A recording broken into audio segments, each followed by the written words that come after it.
Okay. सो अब हम second lecture में आ गए हैं। सो मैंने तुम्हें कुछ लिखवाया था कि क्या क्या करना है। तो फर्स्ट उसमें ले लेते हैं इनकम रिकॉग्निशन। ठीक है। तो ये बहुत ही इंपॉर्टेंट कंसेप्ट है। यानी कब हमें इनकम रिकॉग्नाइज करनी है और कब हमें इनकम रिकॉग्नाइज नहीं करनी। रिकॉग्नाइज कब करने का मतलब क्या है कि कब हम उसे प्रॉफिट एंड लॉस अकाउंट में लेंगे और कब प्रॉफिट एंड लॉस अकाउंट में नहीं लेंगे। तो इसमें बस इतना ही कह करके मैं खत्म कर रहा हूं कि भाई जब अकाउंट एनपीए डिक्लेयर हो जाता है, ठीक है, एनपीए डिक्लेयर की डेट के बाद हम उस अकाउंट में इंटरेस्ट चार्ज नहीं कर सकते। सपोज हमारा 1 सितंबर को हमारा अकाउंट एनपीए डिक्लेयर हो गया, तो 1 सितंबर से लेके 31 मार्च तक के 7 महीने का इंटरेस्ट बैंक ने फिर भी डाल दिया उस अकाउंट में। तो वो जो 7 महीने का इंटरेस्ट है वो कहाँ चला गया? प्रॉफिट एंड लॉस में चला गया। तो हम एज एन ऑडिटर क्या करेंगे? उसको उठा के फेंक देंगे वहां से। भाई ये तूने गलत किया है, तुम्हें रिवर्स करना। ये रिकॉग्नाइज इनकम नहीं है।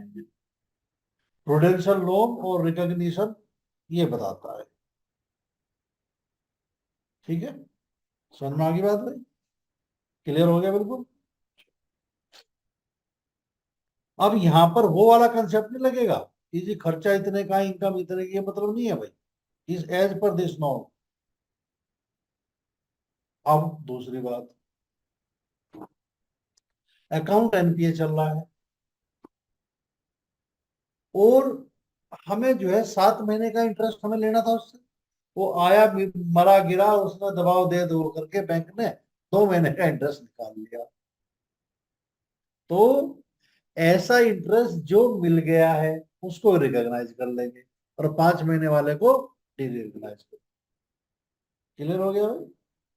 चलो, अब और क्या था भाई? रिकॉग्निशन का हो गया ये है। अभी एक और अच्छी बात याद आ रही थी मुझे।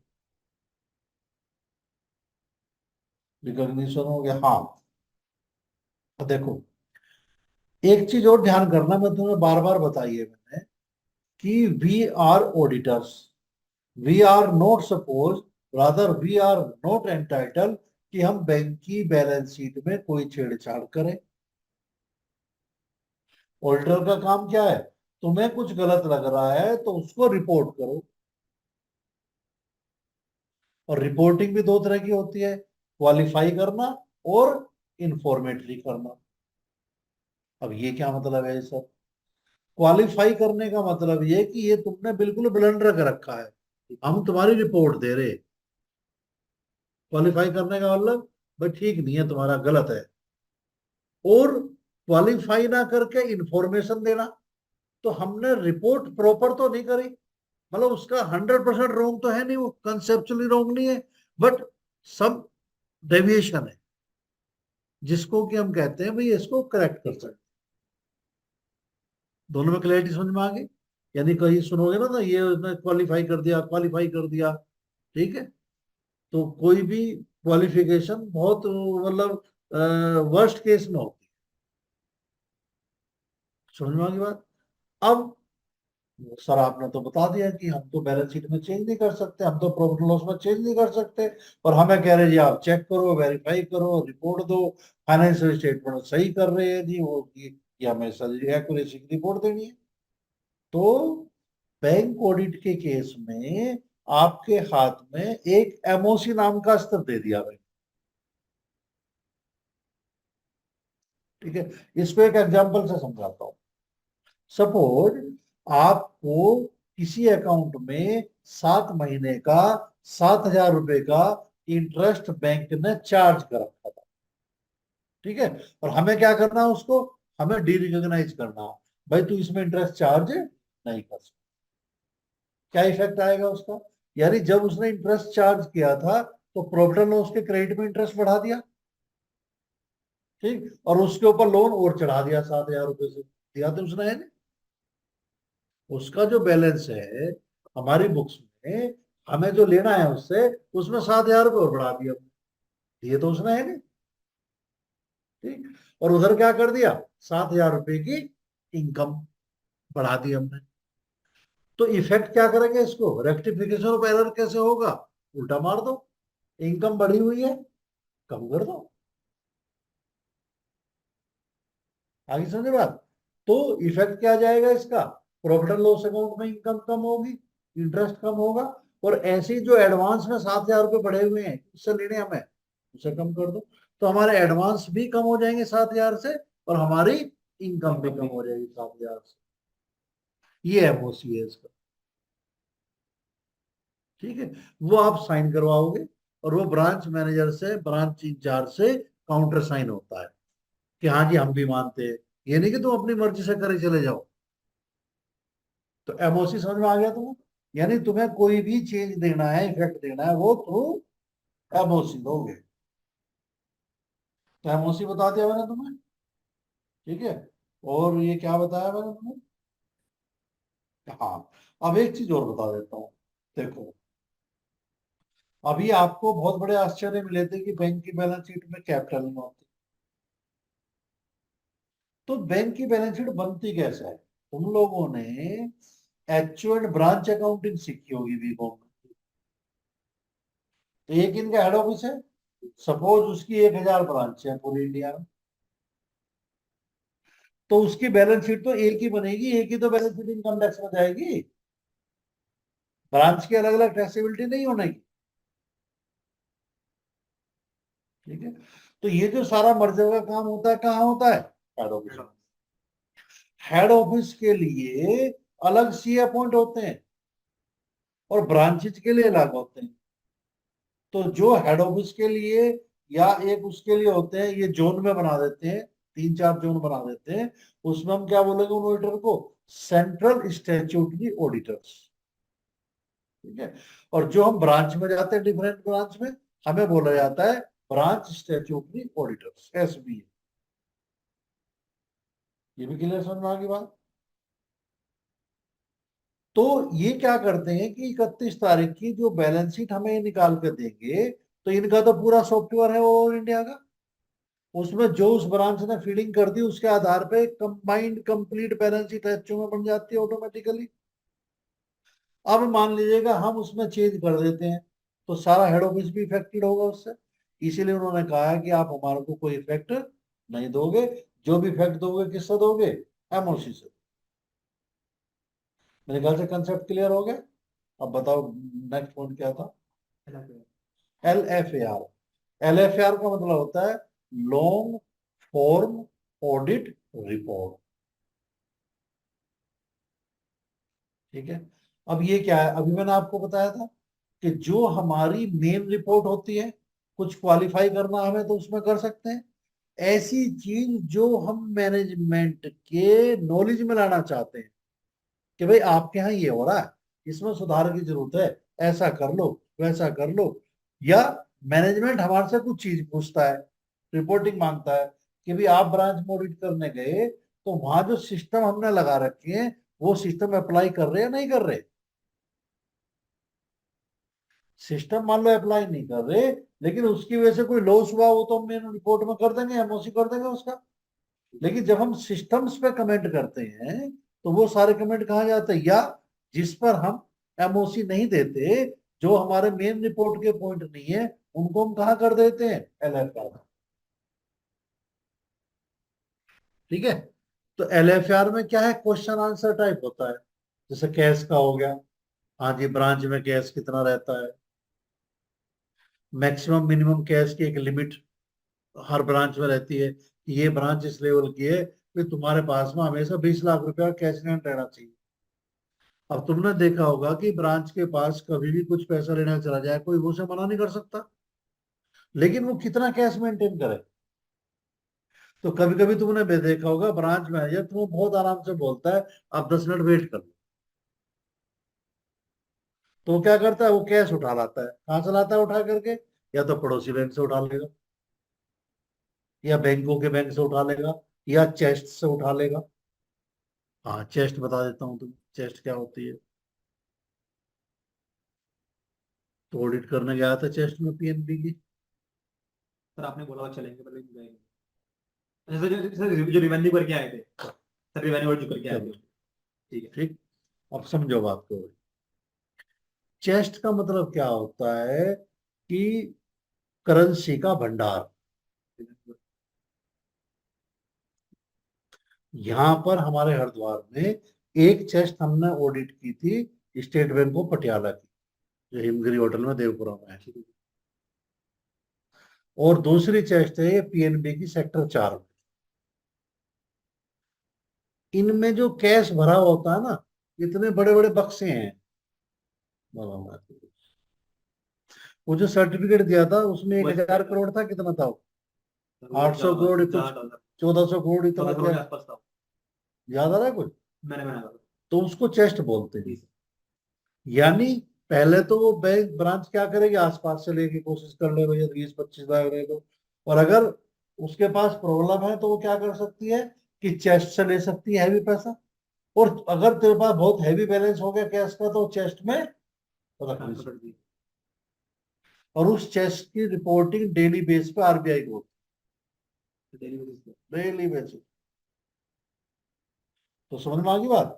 तो करेंसी विद चेस्ट क्या है, करेंसी विद, हमने cash balance with other account क्या है, उनके कंफर्मेशन ले लेंगे। ऐसे ही लोन से एडवांस है, मैनेजमेंट ने कोई इंस्ट्रक्शन दे रखी है क्या, उन्होंने कोई ऑफिस ऑर्डर इशू कर रखा है क्या, उस ऑफिस ऑर्डर के हिसाब से बैंक काम कर रहा नहीं कर रहा। कैश की चाबी दो जगह होनी चाहिए, जो वहां पे ब्रांच का जो कैश होता है, जब वो खोलते हैं तो रजिस्टर में दोनों एंट्री करते हैं क्या, अलग अलग नहीं करते क्या, दोनों चाबी एक ही आदमी को तो नहीं दे दी, तो उसमें फ्रॉड के चांसेस हैं। कंप्यूटर में जो एक आदमी होता है वो वाउचर पोस्ट करता है, एक आदमी उसको ऑथराइज करता है। सेंट्रल बैंक में पीछे नहीं बैठा रहता है एक आदमी ऑफिसर साहब, तो वो क्या करता है, ऑथराइजेशन करता है। तो बैंक में क्या करता है, इंटरनल चलता है कंट्रोल ये, कि वो एक सीट पे एक आदमी को बहुत दिन से ज्यादा वो बैठने नहीं देंगे। तो इंटरनल कंट्रोल प्रोसीजर चल रहा है क्या, ये वाले कंट्रोल चल रहे हैं क्या, समझ में बात? कोई कंटीजेंट लायबिलिटी तो नहीं है, मतलब जो बैलेंस शीट में तो आई नहीं, कोई केस मुकदमे चल रहे बैंक के साथ में उसके लिए रिपोर्टिंग होगी। तो समझ में आ गई। यानी एलएफआर का मतलब बहुत बड़ी रिपोर्ट है, और हमें उसको वहां जा करके उसके ऊपर कमेंट करना होता है, ये चल रहा है नहीं चल रहा है, इसमें क्या सुधार की गुंजाइश है। जैसे हमें किन्हीं अकाउंट में स्टॉक स्टेटमेंट नहीं मिली, ठीक है, तो बड़ी समस्या है, स्टॉक स्टेटमेंट नहीं मिली। स्टॉक स्टेटमेंट क्यों जरूरी है बैंक के लिए? बैंक उसके आधार पर डीपी कैलकुलेट करता है। DP means drawing drawing power. Power. अब समझो, मान लीजिएगा हमने बैंक से 20 लाख की लिमिट ले रखी, लिमिट ले ली, तो क्या 20 लाख रुपए मैं कभी भी निकाल सकता हूँ? 20 लाख रुपए ब्लैंक? नो। बैंक क्या करता है, आपकी डीपी निकालता है हर महीने या हर क्वार्टर, जो भी उसने सैंक्शन करते समय टर्म्स कंडीशन दिया है। तो उसमें क्या देखेगा, स्टॉक इनके पास इतना है, उसमें से खराब स्टॉक निकाल दो। खराब वाला स्टॉक पड़ा है, नो स्टॉक। जो नेट सही स्टॉक बचा, उस स्टॉक का 75% बैंक डीपी अलाउ करता है। ऐसी डेटर्स हैं, डेटर्स बहुत सारे हैं, पता चला 5-6 साल से पैसे में मरे हुए हैं, तो डेटर्स कितने हैं? डेटर्स 90 दिन से ज्यादा के वो हटा दो।